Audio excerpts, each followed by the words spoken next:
Hello guys, this is the OCR GCSE 91 Maths Higher Paper 4 from the November 2018 papers. I thought I'd try something a bit different today. Well, I'll give the honest reason, my laptop is not well, so that's undergoing repairs. So we'll have to make do with the pen and visualizer today. So let's begin with question 1. Question 1. We have Shari who buys a box of 60 candles for £125 and she sells the candles for £2.25 each. In this question, we have to calculate the percentage profit. Well, in order to do this question, we first need to work out how much she sells all the candles for. And doing so, she sells all the candles for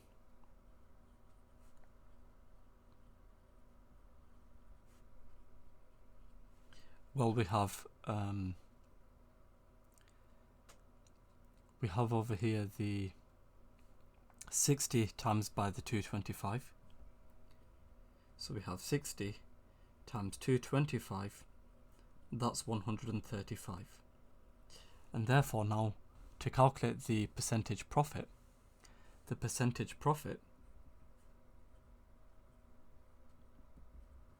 that will equal the change over the original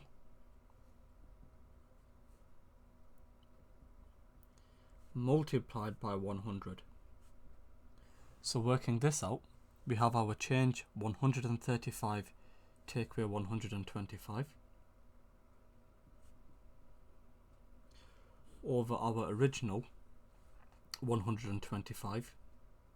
Of course, we multiply this by 100 to convert this into a percentage. We have 10 over 125 multiplied by 100. We'd find this value to be 8. So we have 8%. Okay. Now for question 2. Hector can run 400 meters in 66 seconds. We have to use this information to show that he could run 5 kilometers in less than 14 minutes. The first thing to notice in this question, we have meters and kilometers, we have seconds and minutes, so we have to convert the units. So by this, what we mean, we would have to convert the kilometers into meters. So to go from meters to kilometers, we divide by 1000, and to go from kilometers to meters, we multiply by 1000. Similarly with the seconds and the minutes, to go from seconds to minutes, seconds to minutes we divide by 60, minutes to seconds we multiply by 60. Okay, so with this information we can now convert the 5 kilometers into meters, and we do this by multiplying by 1000. 5 multiplied by 1000, that's 5000. So we have 5000 meters. We know that he runs 400 meters in 66 seconds. We want to find out how long it will take to run 5000 meters. And the next thing to notice, to go from the 400 to the 5000, we multiply by 12.5. So similarly, we multiply the 66 by 12.5. 66 multiplied by 12.5, that's 825. So to run 5000 meters, he takes 825 seconds. We now wish to convert this into minutes, because then we can compare this 825 seconds to the minutes. And doing so, we have 825 divided by 60. Working this out, so we have, if I grab my calculator, we have 825 divided by 60. You'd find this value to be 13.75. So here we have 13% 6.75 minutes. This is of course less than the 14 minutes, and therefore we have shown that he can run 5 kilometers in less than 14 minutes. And now for part B. Hector tries to run 5 kilometers in less than 14 minutes. Explain why he might not achieve this. That's quite straightforward. In reality, you may find that he will get tired. So he will get tired. And therefore, if he gets tired, he cannot maintain this rate. So he cannot maintain this rate. Okay. So now for question number 3. Here is Mario's answer to a question. So over here, he has to work out the value of x. So we've been given dimensions x, 9 and 6 millimeters. We have angles of 88 and 43. So to work out x, what they've done, they've worked out the difference between 9 squared and 6 squared and then square rooted the answer to get root 45. And root 45 to 3 decimal places is 6.708. The error in Mario's method over here, well, essentially over here, they've used Pythagoras. So let's write that down. So over here, Mario has used Pythagoras. Okay, and we cannot use Pythagoras because to use Pythagoras, we have to have a right angle triangle, and here clearly this 88 degrees is not 90 degrees, so we don't have a right angle triangle. So let's write that down. Because it's not a right angle triangle, so it's not a right angled triangle, and because it's not a right angled triangle, we cannot use Pythagoras.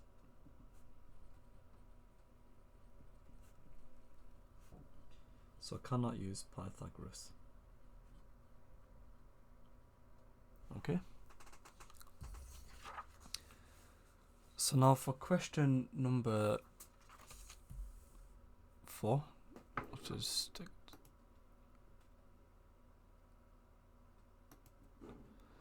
here is the interest rates for 2 banks. So we have the Northern Saving Bank, that's 2.5% per year compound interest, and for Central Alliance Bank, that's 2.7% per year simple interest. Maya puts £6,400 into each account.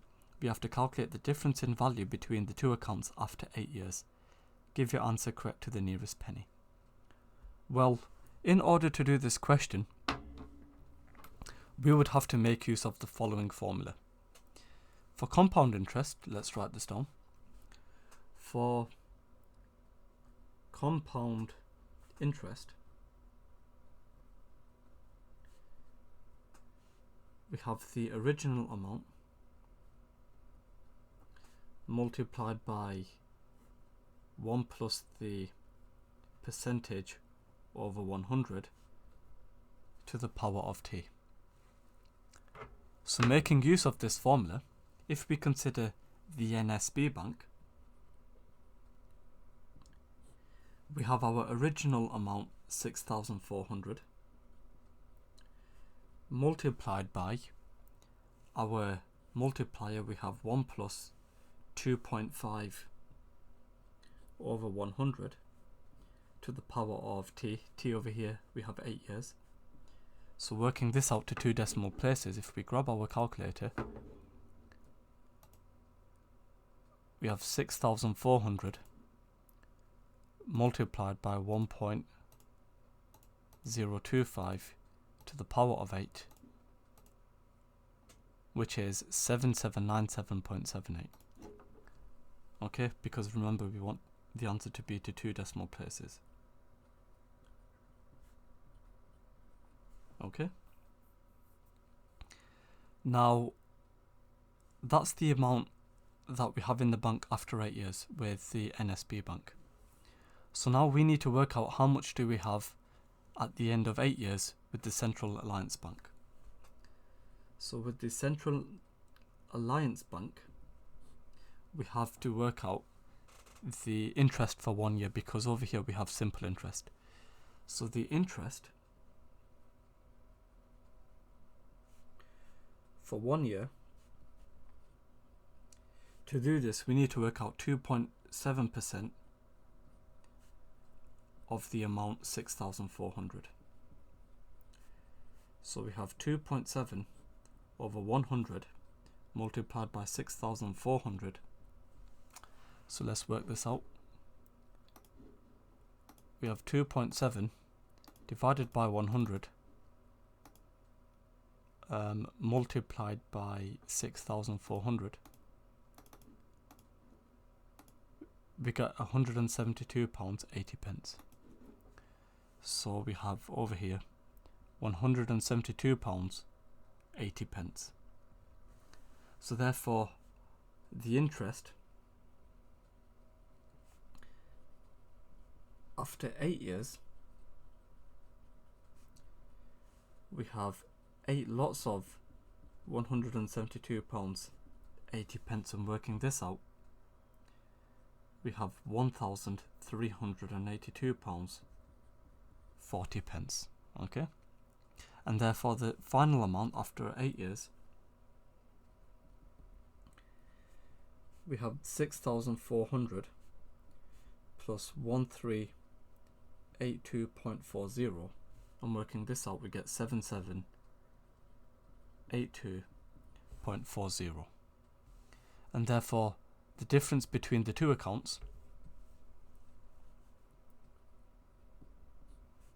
we have 7797.78 minus the 7782.40, we come out with 1538. Okay, so we have over here, let's write this down, we have 1538. Okay, so now question number 5.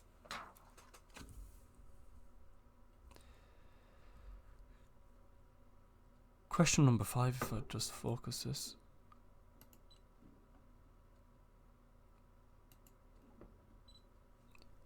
Marcin buys 7 rulers and 15 crayons for £7. A ruler costs 12p more than a crayon. Find the cost of a crayon. Well, in order to do this, it would make sense to convert the 12p into, we can convert the 12p into pounds. So doing so, 12p, that's the same as 0.12 pounds. So what we have over here, well, 7 rulers and 15 crayons cost £7. So we have 7 rulers, 15 crayons, this cost us £7. Now, a ruler costs 12p more than a crayon, so the cost of a ruler is equal to the cost of a crayon plus this 12p. Okay? So we need to find out the cost of a crayon. We have 2 unknowns, R and C. We have 2 equations, equation 1 and equation 2. We can solve these simultaneously by substituting in equation 2 into equation 1. And doing so, we have 7R, so we have 7 lots of C plus 0.12 equals 7. So we have 7C plus the 0.84. Sorry, here we have to add on 15C. So we have 7C plus 0.84 plus 15C equals 7. Okay, so simplifying this, 7C plus 15C, that's 22C. 22C equals £6.16. And if I divide £6.16 by 22, C is equal to 616 divided by 22. So let's work this out. We have 616 divided by 22. We get 7/25, which is 0.28. So the cost of a crane is 0.28 pounds. So over here, the cost of a crane, giving our answer in pence, we have 28 pence. Okay. Now for question number 6, the diagram shows a cylinder and a sphere. The cylinder has radius 12 centimeters and height 30 centimeters. The cylinder and the sphere have the same volume. We have to work out the radius r of the sphere. We're given that the volume v of sphere with radius r is v equals 4/3 pi r cubed. So we have the volume of the sphere, of the cylinder, which we can work out. The volume of the cylinder, that's pi r squared multiplied by the height. So here we have pi multiplied by 12 squared multiplied by the height, which is 30. And the volume of the sphere, that's 4/3 pi r cubed. Happily for us, on both sides the pi's cancel. So we have over here 144 multiplied by 30, that's 4,320. So we have 4320 over 4/3 r cubed. To solve for r cubed, well, if I multiply, we'll do this on the calculator. If I multiply 4320 by 3 and then divide the answer by 4, we see that r cubed is equal to 3240, and therefore r is equal to the cube root of this. So the cube root of this, we have 14.79, etc. So over here we have 14.79, etc. Okay, so that is the radius of the sphere. Okay, so we have 14.78 to 2 decimal places. Okay.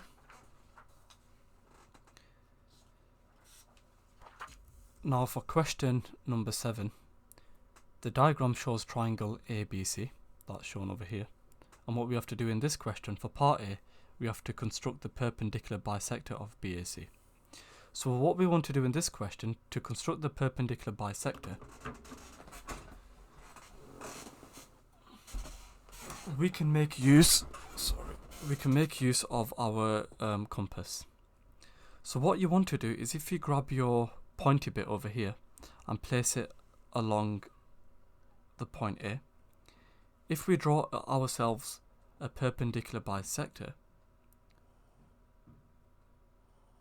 we have something like this. Okay, and now if we put the pointy bit of the intersection of the arc and the straight lines and draw another arc, so same thing over here. If we now connect these with a ruler, for part A here,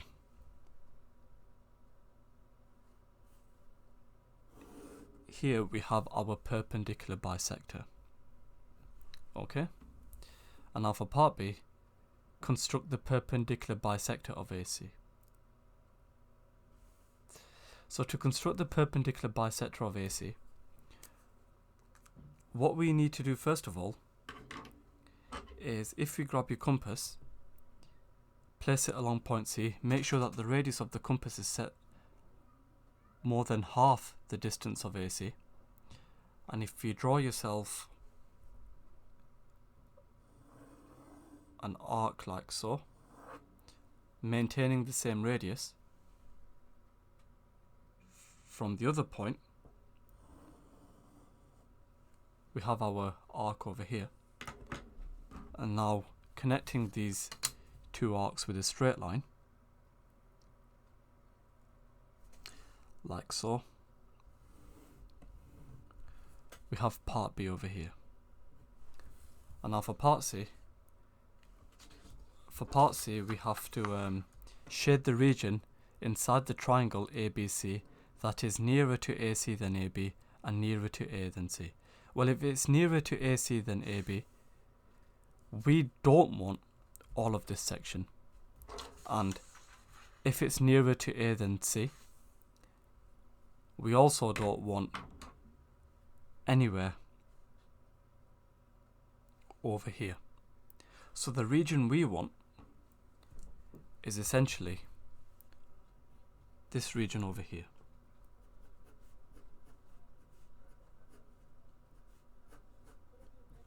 This is the region we want. Okay?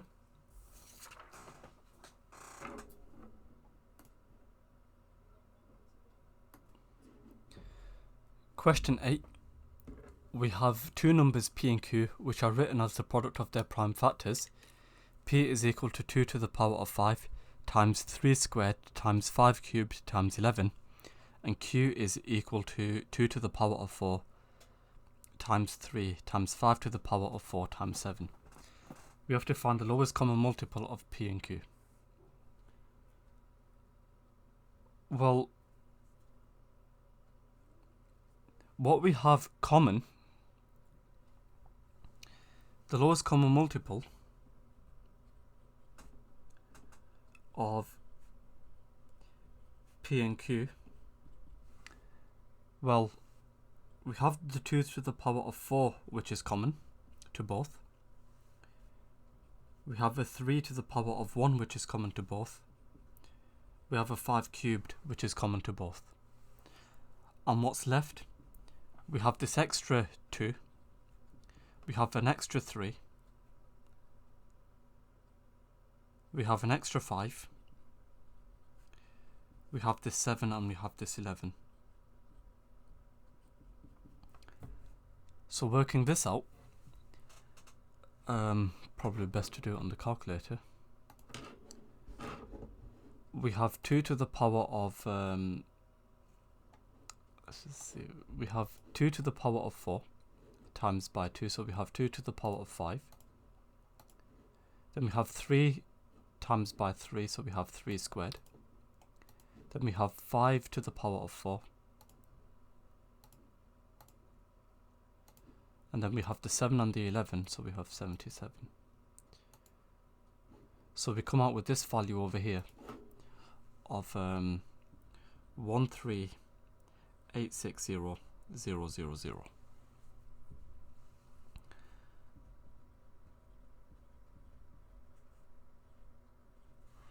Okay. Now for the next part, the number c is written as the product of its prime factors. C is equal to 2 cubed times 3 times 5 squared. We have to work out p divided by c, leaving an answer as the product of powers of prime numbers. Well, if you remember what p is, writing down what p is equal to 2 to the power of 5 times 3 squared times 5 cubed times 11. And c is equal to 2 to the power of 3 times 3 times 5 squared. So working this out, remember when we divide powers, let's just write this rule down. If we have a to the power of m divided by a to the power of n, we subtract the powers, so we have a to the power of m minus n. So here, subtracting the powers, we have 2 to the power of 5 take 3.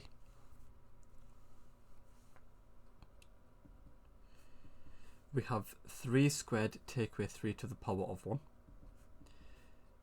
Then we have 5 cubed take away 2, and then we have this 11. So working this out, we have 2 squared times by 3 times by 5 times by 11. For part B, for the first part, we have to write 450 as the product of its prime factors. So to do this,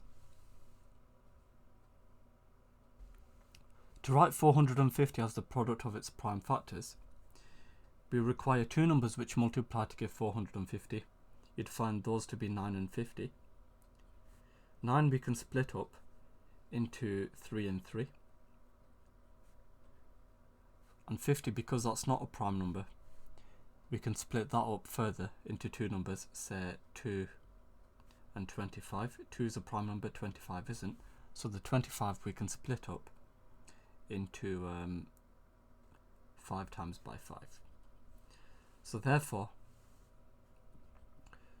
450 is equal to 2 times by 3 times by 3 times by 5 times by 5.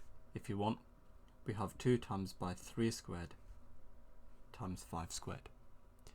And now for the next part, we have to find the highest common factor of 270 and 450. Well, the first thing we can do, let's write down 270 as a product of its prime factors. Two numbers which multiply to give 270, we have 3 and 90. 3 is a prime number, 90 isn't, so 90 we can split up into 3 times by 30. 3 is a prime number, 90 isn't, 30 isn't, so 30 we can split up into 3 times by 10. 3 is a prime number, 10 isn't, 10 we can split up into 2 times by 5. So we see that 270 is equal to 2 times by 3 times by 3 times by 3 times by 5. If you want, we have 2 times by 3 cubed times by 5. So therefore, when we come to work out the highest common factor, what we see is that we have a 2 which is common. We have these two 3's which are common, and we have this 5 over here which is common. So therefore, the highest common factor of 270 and 450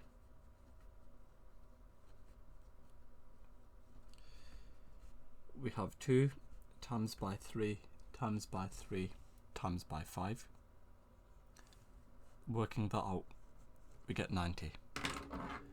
So our highest common factor, we have 90.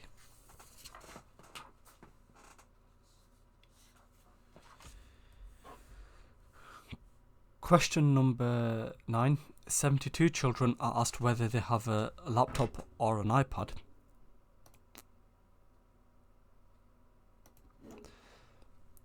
"31 have a laptop, 48 have an iPad, 12 have both, 5 have neither."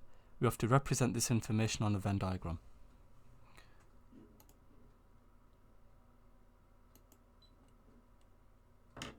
So the first thing we can do, to do this question,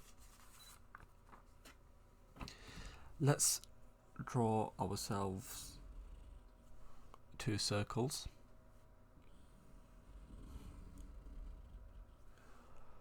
So we have either a laptop or an iPad.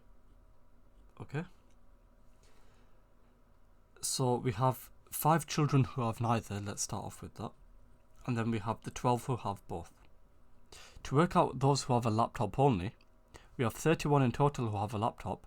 31 take away this 12, that's 19. And now, to work out how many have an iPad only, we have 48 who have an iPad. 48 take away 12, you'd find that to be 36. So that's our Venn diagram. And now for part B, one of the children is chosen at random. We have to write down the probability that they have an iPad but not a laptop. Well, there's 72 children altogether. So we have 72 children altogether, and of those 72, 36 have an iPad only but not a laptop. So 36 over 72 is a half, and therefore this probability is a half. Next question.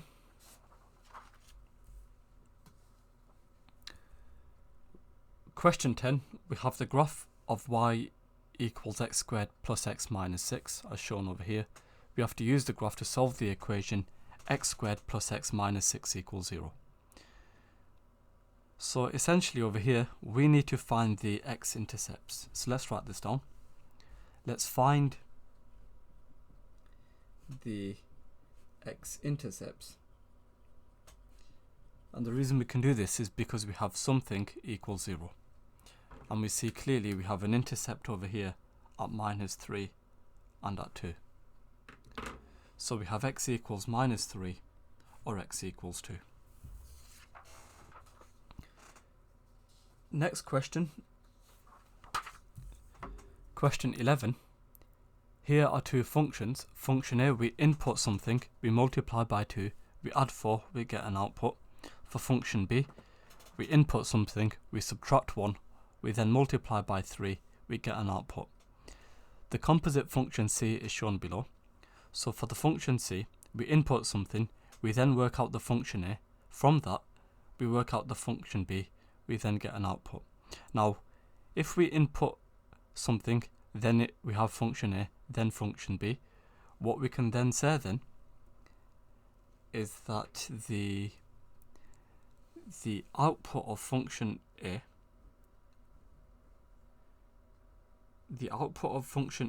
is equal to the input of function B. That's quite important. So if the output from function C is 54, we have to work out the input. So here we have an output of 54. So what we need to do is work backwards in this question.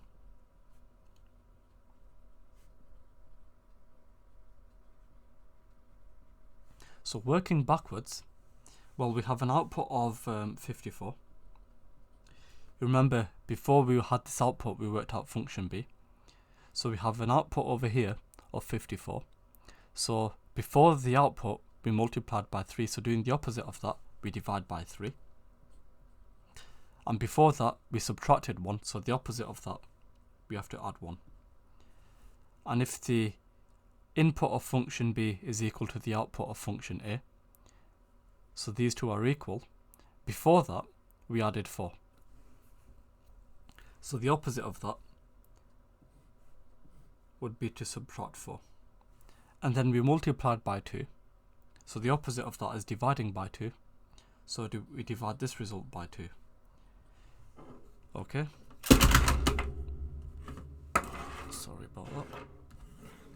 So 54 divided by 3, that's 18. So here we have 18. And then we have 1 minus 4, that's minus 3. So we have 18 minus 3 over 2. That's 15 over 2. Of course, the input is 7.5. And now for part B, the input to function C is x. We have to find an expression in terms of x for the output of function C. So let's begin. We input x over here and we get an output over here.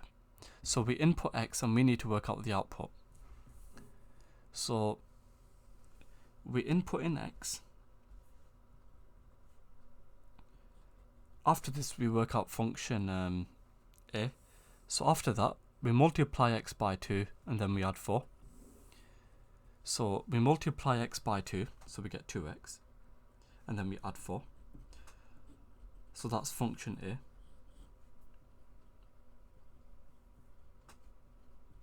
And remember that the output of function A is equal to the input of function B. So we input now function A into function B. So what we have over here then, we have this output of 2x plus 4, and then we subtract 1 from that, and then we multiply by 3. So the next thing we do, we have our input into B, which is 2x plus 4. From this, we subtract 1, and then we multiply this result by 3. So this is function B. And what we get from here then, well, we have 2x plus 3 multiplied by 3. So we have 3 lots of 2x plus 3. And if you want, we can expand and simplify this. Of course, we can have an answer of 6x plus 9.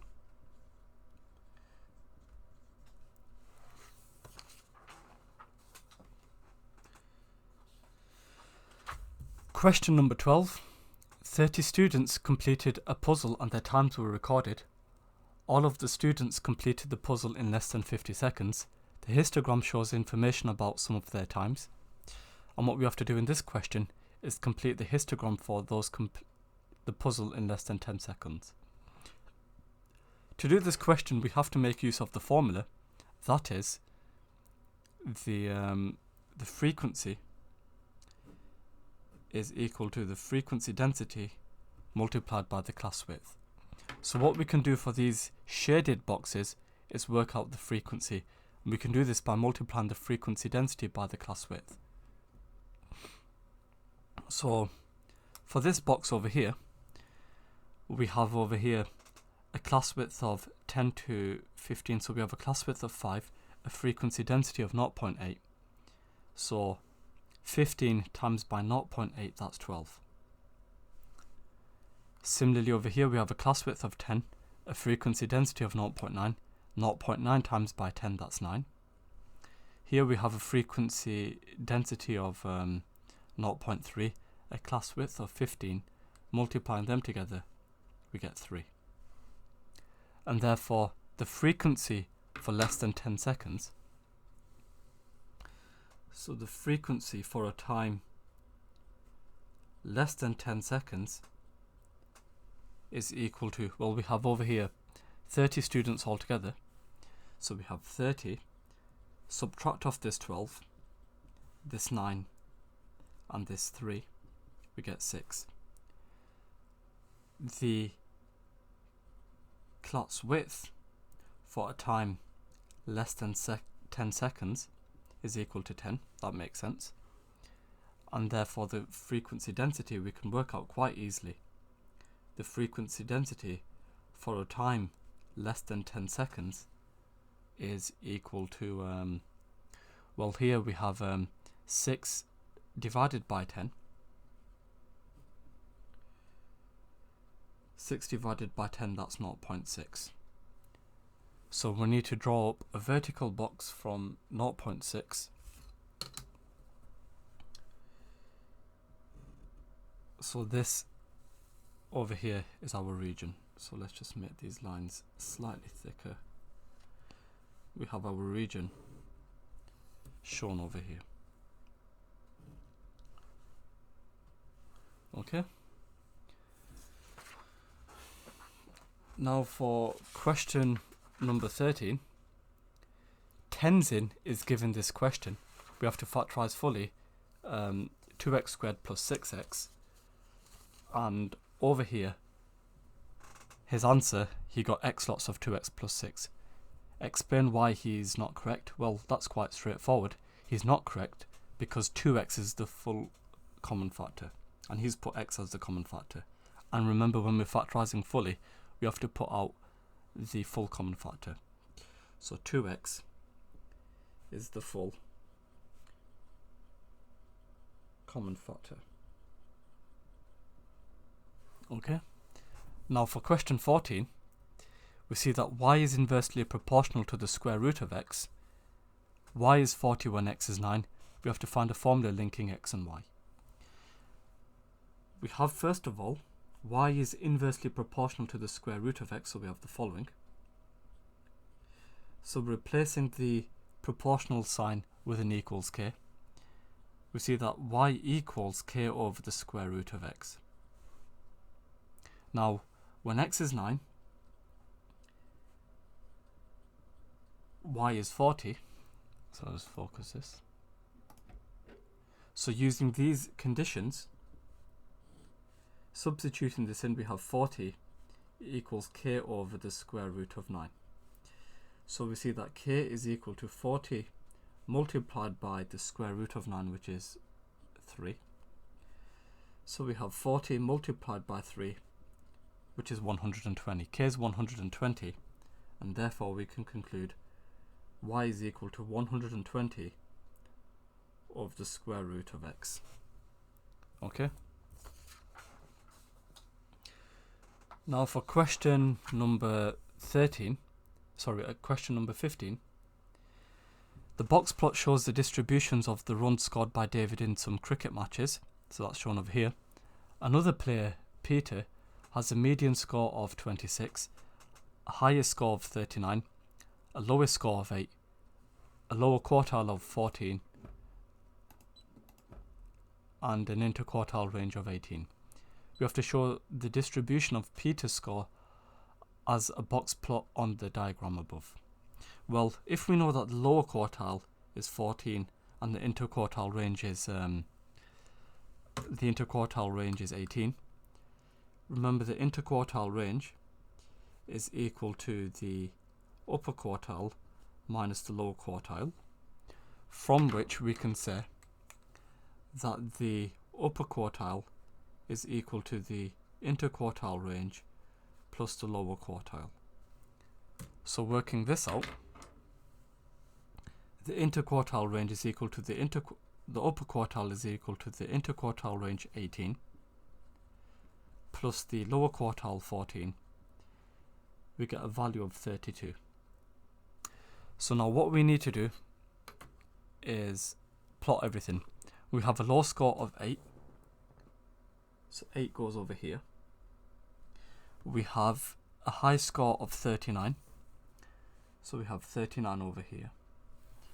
We have a median of 26, so we have 20, 21, 22, 23, 24, 25, 26 here. We have a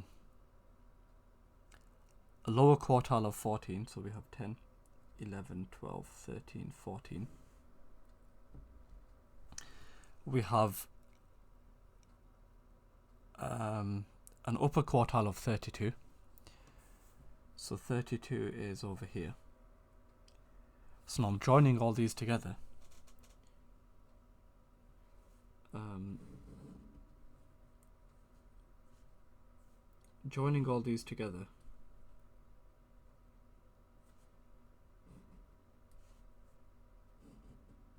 We have the following. Okay. And now for part B, we have to decide whether David or Peter best satisfies each of these questions. Give a reason for each of your decisions. So who scored more runs on average? So if we're looking at the average, let's look at the median. So if we look at the median, who has a higher median? That's Peter. So who has more runs on average? That's Peter, because he has a higher median. And for the next part, whose scores were more consistent? Looking at the interquartile ranges, David has a small interquartile range compared to Peter. So whose score were more consistent? That would be David, because he has a smaller interquartile range.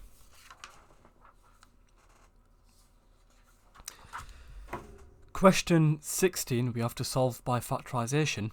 2x squared minus 19x minus 33 equals 0. Well, if we need to factorize this, the first thing we can do, we need to find out two numbers which multiply to give 2 times by minus 33, which is minus 66, and which add to give this minus 19. You'd find those two numbers to be minus 22 and 3. So we can rewrite this 19x in terms of what we've just found. That is, we have 2x squared minus 22x plus 3x minus 33 equals 0. So now if we split this down in the middle, okay, we see over here that we have we have a common factor over here of 2x, and 2x multiplied by x minus 11 gives 2x squared minus 22x. Here we also want an x minus 11, and you'll notice that 3 lots of x minus 11 gives 3x minus 33. And of course all this is equal to 0. So grouping the terms together, we have 2x plus 3 multiplied by x minus 11. I'm working this out. Well, this is equal to 0. So either the first bracket equals 0 or the second bracket equals 0. So over here we have 2x plus 3 equals 0, or we have x minus 11 equals 0. If we have 2x plus 3 equals 0, x is equal to minus 1.5. And if we have x minus 11 equals 0, x is equal to 11. So those are our solutions. Now for question 17, we have the first 4 terms of a quadratic sequence 2, 15, 34 and 59. The nth term is an squared plus bn plus c. We have to find the values of a, b and c. The first thing we can do, find out the difference between each term. The difference between 2 and 15, that's 13. The difference between 15 and 34, that's 19. The difference between 34 and 59, that's 25. Okay? And now the difference between each of these terms, the difference between 13 and 19, that's 6. The difference between 19 and 25, that's 6. So now to find the a term, we need to divide this 6 by 2. So we have 6 divided by 2, which is 3, and therefore we have a 3n squared. So now the next thing we do, we write out our n squared terms. We have 1, 4, 9 and 16, and therefore the 3n squared terms,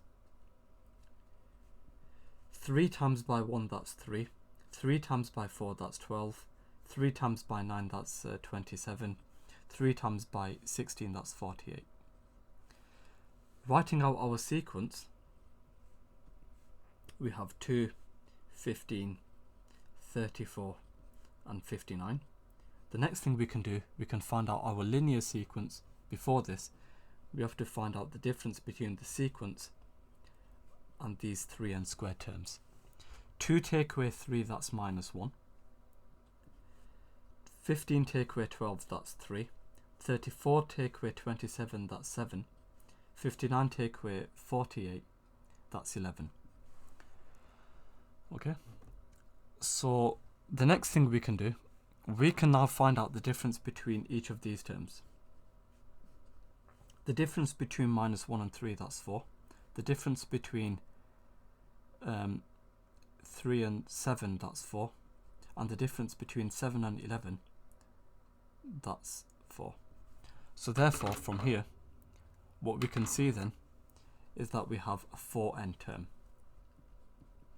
Okay? And to find out the 0th term, we do the opposite of plus 4, which is subtracting 4. Minus 1 take away 4, that's minus 5. So we have 4n minus 5 as our linear bit, and therefore we have 3n squared plus 4n minus 5. We see that the values of a, b and c, we have 3, 4 and minus 5.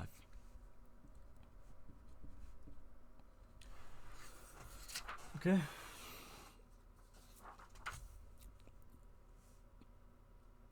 Let's quickly focus this. Question 18. P has coordinates 0, minus 1 and Q has coordinates 5, 9. We have to find the equation of the line through P that is perpendicular to the line PQ. The first thing we can do, we can find out the gradient of PQ.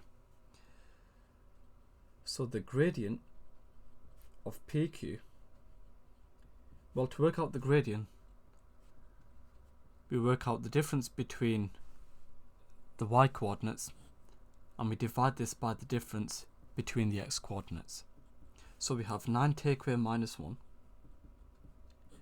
and then we have 5 take away 0. So we have 10 over 5, 10 take away 5, which is 2. Sorry, 10 over 5, which is 2. So therefore the perpendicular gradient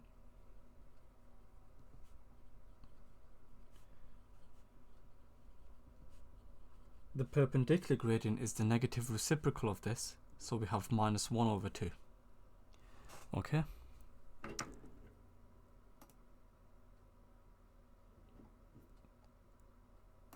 So now what we can do, we can now find out the equation of the line passing through P that is perpendicular to Q. So to do this, we need to use y equals mx plus c. So using y equals mx plus c, we have our gradient m, which is minus a half, and if you look at the coordinates of P, we have 0, minus 1. So using this information, using the coordinates of 0, minus 1, we have y, which is equal to minus 1. This is equal to m minus a half, lots of x, which is 0, plus c. C is equal to minus 1. We can of course conclude y is equal to minus 1 half x minus 1.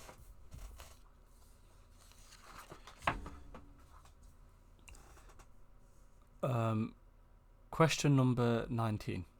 Two cylinders A and B are mathematically similar. Cylinder A has a volume of 2,400 centimeters cubed and a height of 12 centimeters.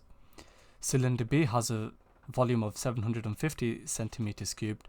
We have to find the height of cylinder B. Give your answer correct to an appropriate degree of accuracy. Well, we have our cylinder A.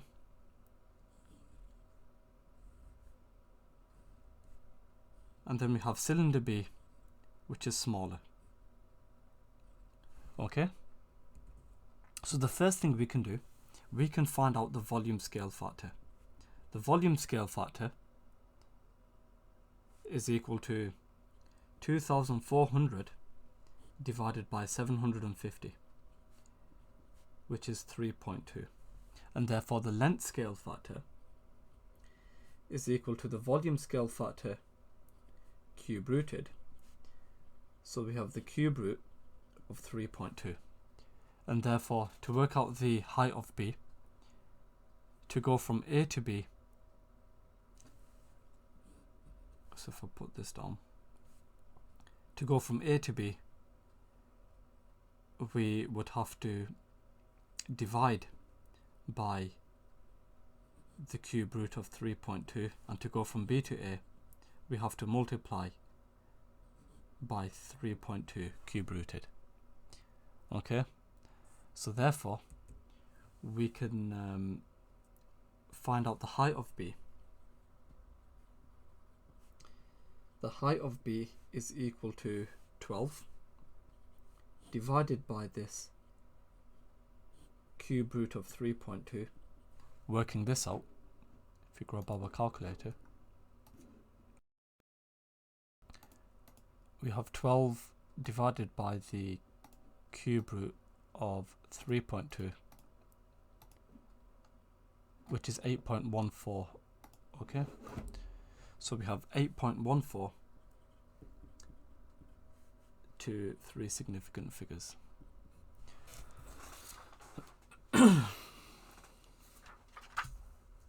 Question number 20. We have the diagram which shows a right angle triangular prism ABCDEF. We have to calculate the angle ABF. Well, if you notice over here, what we can do, if I just join these up with a straight line, essentially what we have over here, we have a triangle over here, AFB. Okay, this is our triangle AFB, And what we're doing in this question is working out this angle over here. We'll call this theta. Okay? So the first thing we need to do, we need to work out this length BF. We can do that using Pythagoras. The length of BF is equal to, using Pythagoras, 25 squared plus 40 squared square rooted. So working this out, we have 25 squared plus 40 squared square rooted, which is 5 root 89. So here we have 5 root 89. So let's just add this to the diagram. Here we have 5 root 89 centimeters, and therefore to work out the angle theta, well, we can begin by labeling our sides. Here we have something which is an adjacent, because remember here we have 90 degrees. We have an opposite over here. Okay, so we have an opposite over here. So therefore, excuse me, well, tan theta is equal to 18 over 5 root 89, and therefore theta is equal to the inverse tangent of this. So if we grab our calculator, we have the inverse of 18 over 5 root 89, which is 20.6 20.8 etc. degrees. Okay.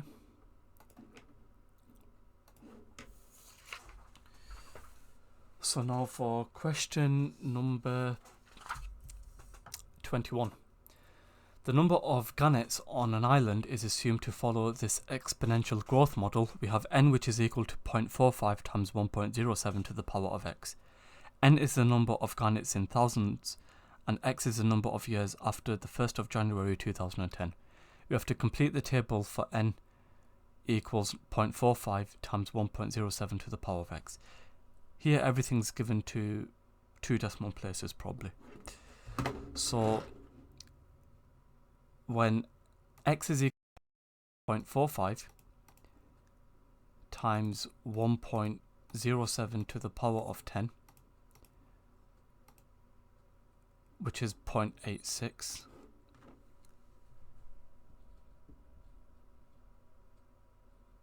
okay,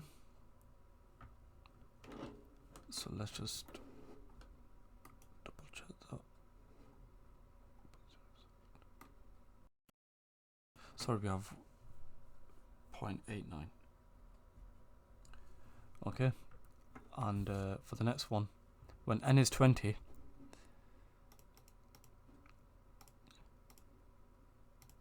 we have 1.74. So over here we have 1.74. Okay. For part B, drawing this graph, well, when x is 0, we have n, which is 0.45. So we have 0.45, which is somewhere here. When n is 5, n is 0.63. So we have 0.5, 0.6, 0.63 is here somewhere. When n is 10, when x is 10, n is 0.89. So we have 0.8 over here, so 0.9 is over here. And when n is 15, when x is 15, n is 1.24, so we have, sorry, n is, just tip excess off. When x is 15, n is 1.24, so we have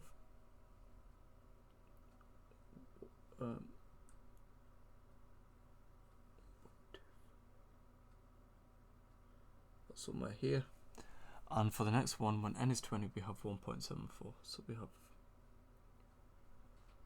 1.74, that's somewhere here. Okay, so now if we join these with a smooth curve,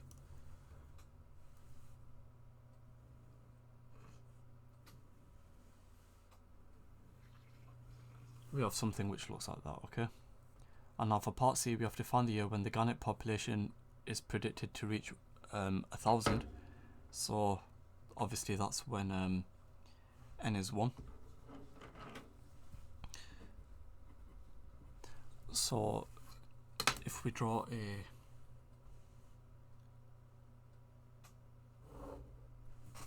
line like this,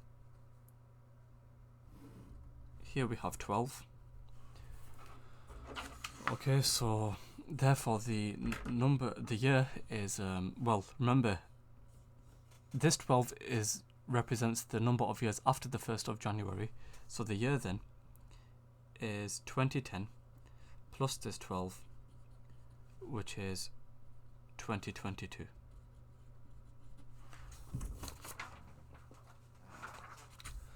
And now for question 22. In a village, the ratio of males to females is 2 to 1. 40% of the people in the village are right-handed males. 25% of the people in the village are right-handed females. We have to show that the proportion of females who are right-handed is greater than the proportion of males who are right-handed. So let's draw ourselves a tree diagram to begin with. We have males and females. We have 2/3 who are males and 1/3 who are females. Okay?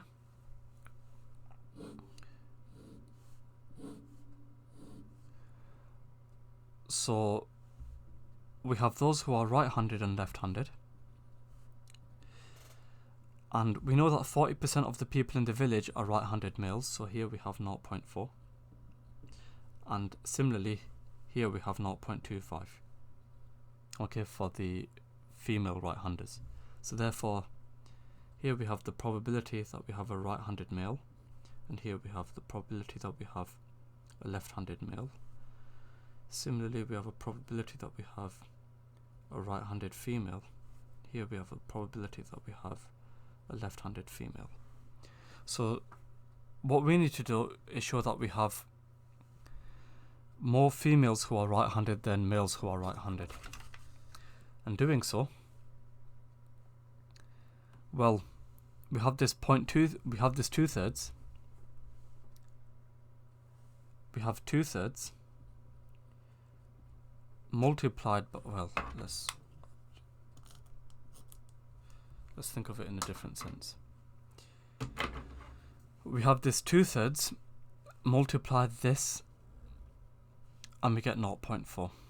Okay? So what we have over here then is we have 2/3 multiplied by the probability that we have right-handed males is equal to 0.4, which is 2/5. So therefore the probability that we have right-handed males is equal to 3/5, which is 0.6. Okay?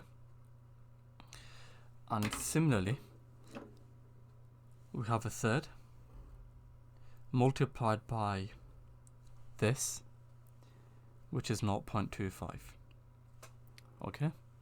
So we have 1/3 multiplied by probability that we have right-handed females is equal to 1/4.